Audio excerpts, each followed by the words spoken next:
You're not good or bad based on what you put on your plate. You don't deserve punishment for eating something bad. You don't deserve reward for eating something good. The way I think about food freedom is that you are in control of your food instead of food controlling you. So no more uncontrollable cravings, no more feeling like you're a slave to sugar or carbs or prowling through the pantry at 10 p.m.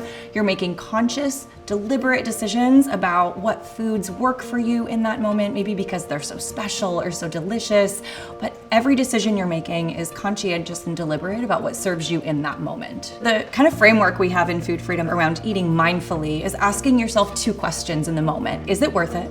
And do I want it? What is the impact of this food going to be on me right now, 10 minutes from now, an hour from now, tomorrow? Is it gonna mess me up? Is it gonna affect my skin, my digestion, my mood, or my cravings? And is the impact going to be worth it? You can incorporate things you've learned during your Whole30 into your food freedom and carry those with you. You have to figure out what works for you. Whole30 is the answer to how.